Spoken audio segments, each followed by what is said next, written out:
You're watching RTV News with me, Jane Motoni. Members of the public have been noting that the reviewed preventive measures to contain the spread of the COVID-19 pandemic will serve a great opportunity to get enough time to do activities that will support them in their development. Local residents in the northern province have been actively fighting soil erosion and reducing the risks of major landslides. Let us begin this edition by informing you that on Saturday at Urugwiro village, President Paul Kagame received Ferit Sahing, Chair and CEO of the Douglas Group, and his delegation who are in Rwanda to explore investment opportunities in various sectors, including hospitality and real estate. President Kagame also received Sof Kamalidini, Minister of Finance, Budget and Banking Sector of Comoros, who was in Kigali for the 8th session of the Africa Regional Forum on Sustainable Development, and brought a message of warm greetings from President Azali Assoumani. The meeting discussed strengthening bilateral cooperation in areas of mutual interest. Now, this afternoon, President Kagame also received Oliver Woneka, Uganda's High Commissioner, who is ending her five-year tour in Rwanda for a farewell meeting. Moving on, the 8th session of the Africa Regional Forum on Sustainable Development that has been taking place here in Kigali has come to an end, with participants emphasizing the need for African countries to take a green approach to long-term development and recognizing the need to protect the environment while striving for progress. Now, however challenging it may seem. It is not easy. It is a new product for many African countries, but it is feasible. It is feasible through partnership with specialized institutions, with capacity. So, to give you an example, if everything goes well this year, we will raise our first green bond through our Rwanda Development Bank, BRD. Preparations are advanced, but it will be done in collaboration with other institutions in terms of technical support.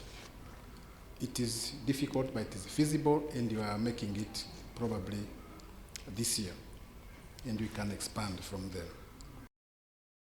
Indeed, Rwanda's approach to merging economic development with environmental protection has been praised as effective. I think Rwanda is a very interesting country in that regard because they have established a green fund.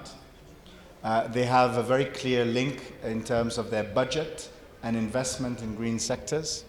And therefore, there is a very good reporting mechanism already established nationally, which is one of the prerequisites, I would say, for tackling green bond financing, for example, through the private sector. So the main elements are around improving the governance, the transparency around these sectors, which I think Rwanda gives us a very good example. And then secondly, the market access, growing the domestic markets within countries, but also improving access to international markets, partly dealt with through the liquidity and sustainability facility. The session was officially opened by His Excellency Paul Kagame on Thursday. Now, local residents in the northern province have been actively fighting soil erosion and reducing the risk of major landslides.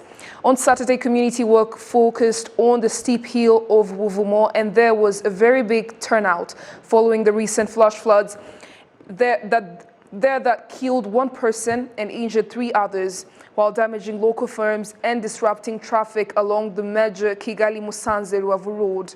The local residents noted that the trenches they had previously dug to prevent those sorts of flash floods were not properly dug during the worst of the COVID-19 pandemic, which is why they were not able to protect people 2 weeks ago. District authorities are working to relocate people from high-risk zones while urging others not to build their homes in areas that are classified as high-risk zones.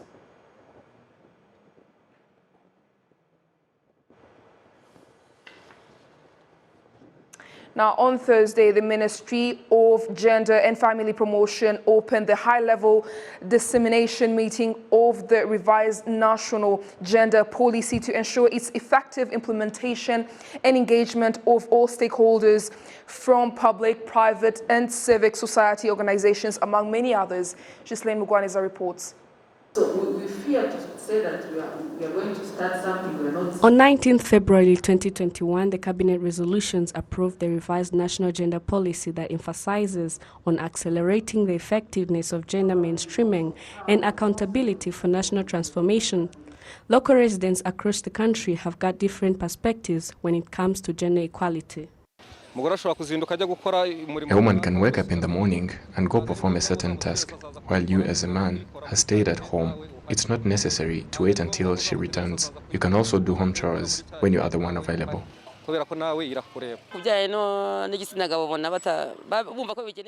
Male think there are tasks assigned mainly for women or girls.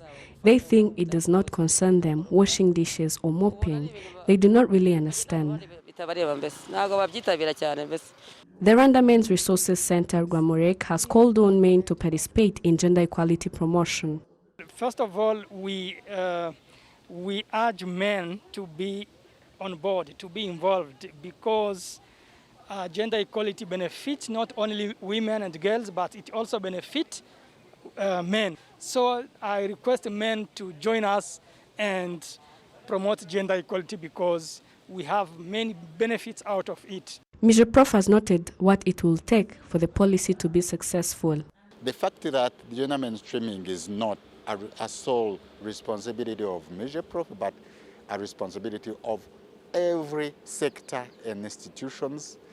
If it is well monitored and accompanied, we are pretty sure that it will be a success. Men and boys' engagement in promoting gender equality and equity is among the key areas of the new gender policy. According to Mr. Prof, the existing community platforms like Umuganda, Inteko z'Abaturage, and Inshuti z'Umuryango will be used to further disseminate the revised policy and accelerate men and boys' engagement, which is critical for the transformation journey. Ghislaine Mugwaneza, RTV News. Incredible, Ghislaine Mugwaneza. Now, members of the public have been noting that the reviewed preventive measures to contain the spread of the COVID-19 pandemic will serve as a great opportunity to get enough time to do activities that will support them in their development. Now, however, they have also stressed that this should not be a reason for people to be complacent and forget about the pandemic. Olive Nete reports.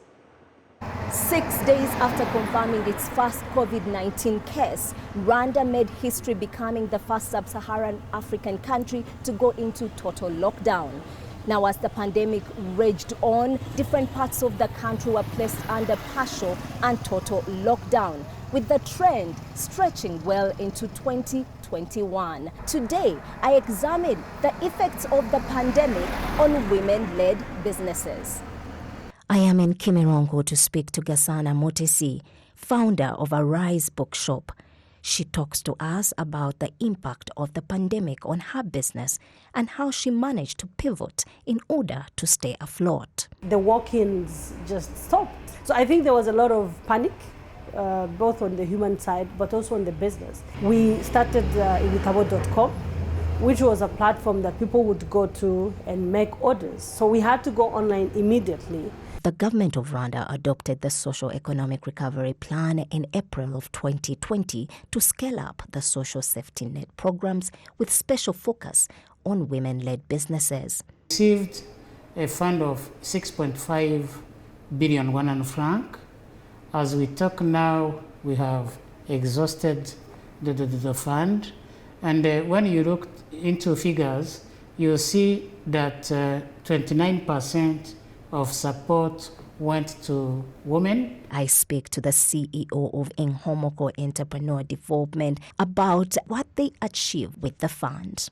So one of the things that we did is offer a specific COVID relief stimulus grant, where we gave more than 3,000 women-led businesses in Rwanda financing so that they could restart their business and get back to business. I spoke to one of the beneficiaries of Urumuri Fund to understand how accessing the finance helped her business. After getting the fund from Beka Urumuri, we have the main customer, we add our working capital, and our business is running better. And now, Ted Kaberuka, an economist, shares tips on how women-led businesses can cushion themselves from risks like a global pandemic. Saving, taking prudent decision in terms of how you grow your business, grow smartly, not anyhow. Taking risk for new businesses, it's not like something you should jump in any time. Isabel Masozera, RTV News. Now, Rwanda has established itself as an advocate for inclusive development. It holds a promise to enlarge the playing field for small and medium enterprises, especially those that are led by women. Now, as the country builds back a stronger economic environment, it is paramount that inclusion of women is prioritized. Now, RTV's Isabel Musozera brings us a report on the effects of the pandemic on women-led businesses and the impact of the interventions put in place. In the revised measures set to contain the spread of the COVID-19 pandemic, the curfew was lifted. However, nightclubs, live bands, bars, reception and betting activities shall close at 2 a.m. Some residents say this is good news.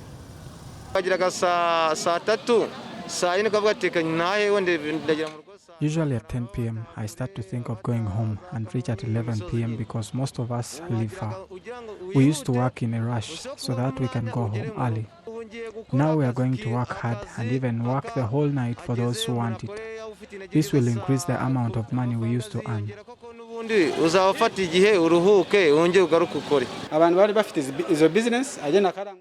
Some of us who do businesses of wholesale trade, going back and forth, be it men or women, this is going to increase our income. We are going to buy different products and sell them in a short period of time and get enough income. Among the people that rejoice because of this news include those who do public transport in Kigali City. Because they were not allowed to transport 100% of the passengers they should transport. We used to transport seated passengers only. We used to see people at bus stations waiting for buses, but we are not allowed to take them. We would leave them waiting. They used to beg us, but we couldn't help because of preventive measures. We only transported those who are seated. Residents say this should not be a reason for people to be complacent.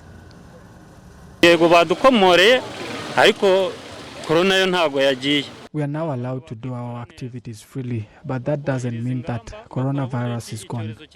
We should behave well and do our best to contain the spread, because this pandemic has affected our development. The Minister of State in the Ministry of Health, Dr. Tarsis Munga, notes that the measures taken are based on the analysis done. The current measures have been taken based on the assessment the Ministry of Health have conducted across the country, where the incidents have significantly reduced. We are below 5 cases by 100,000 people, which means we are in a lower incidence rate. So this incidence or the number of people who are infected compared to the total population is very low, so which allows people to continue to move and to open other activities at a large scale. We will continue to increase also to vaccinate people, first, second, and the booster dose, to also to give them the immunity for them to continue to be more strong in terms of resistance of the human body. The Minister of State of Local Government, Jean-Marie Vianney Gatabazi, notes that all efforts made is to help people engage in their work and not be affected by the effects of the pandemic. Those who do agriculture products continue to farm and they got the productivity, and this reduced hunger, but many trade activities were affected. This is why we lifted the curfew. it was decided that borders should reopen and allow public transport to work at its full capacity. Those who do private transport are ready. From Monday, they will start transporting local passengers as well as foreigners, and they will also bring tourists. Simplifying the measures will go hand in hand with sensibilizing people to vaccinate themselves because the number of people with the third dose are still few. This will help to contain the spread.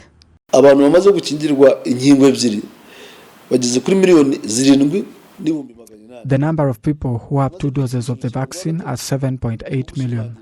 Those with 3 doses are 1.8 million. People with both doses but don't have the booster shot are not allowed to participate in different activities, such as attending church services, weddings, and other gatherings. They have to take the booster shot, and there are still many of them, yet we have the vaccines. Local authorities, priests, and those who organize different ceremonies should tell people to take the booster shot because they won't be allowed to gather. Borders also have been opened, so the movement of people across the country and the neighborhood we're going to increase. So we'll be more focused by putting first teams at border to make sure that now we are following and making a surveillance testing on a regular basis and also vaccinating people who are eligible to make sure that now we are cutting down the transmission rate. The Ministry of Health notes that they will continue testing people in various parts of the country, which will help in determining the status of infection and help in taking other measures. Olive Nete, RTV News. Thank you, Olive, for that report. Now, more than 3 years after roads in the heart of Rusizi town were tarmacked, residents have taken to the streets to celebrate their achievement because upgrading the roads has not only improved the appearance of the town, but also improved the lives of those residents. This area, known as Site, is located in Kamashangi Cell in Kamembe sector. The tarmac roads are new and connect different parts of the area and connect them to the main thoroughfare through the city center. They celebrated the construction of these roads as for so long they had muddy roads. Kuva kera twebwe tuvuka imihanda yari hari imihanda yo kubw'abadage yari imihanda y'igitaka. Growing up, this area had muddy roads, and using them going to school and back was very difficult. But as the President of the Republic of Rwanda paid a visit to this area, he promised us tarmac roads, and he fulfilled his promise. That is why we are celebrating today. Imvugo niyo ngiro rero umusaza wacu byatwemereye yabishyize mu bikorwa. In addition to the establishment of these roads, they also celebrated the fact that their playground has been reconstructed, even though it still contains sand, and request for a proper recreation by planting on grass. On one hand, while other roads have been reconstructed, residents point out that there is still a road that requires reconstruction as well, due to the fact that when it rains, it becomes difficult to use as motorcycles are not able to pass through.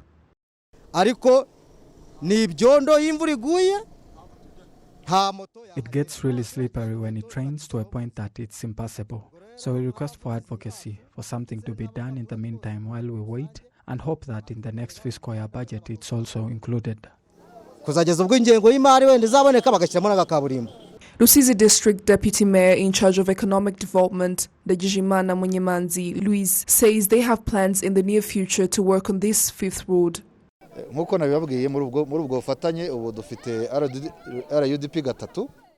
I mentioned, we are working in partnership with RUDP3 as we shall start from the Adepel Church in Gihundwe to Kamembe, continuing to Kadasomga. And there is also RUDP4, which plans to work on the fifth road and the part going to Mohari, which is being planned to be done in the near future. We are recreating this field in partnership with NPD. The agreements that were made between NPD and the Muslim Committee of Rusizi District. Hence, this project is yet to be completed. The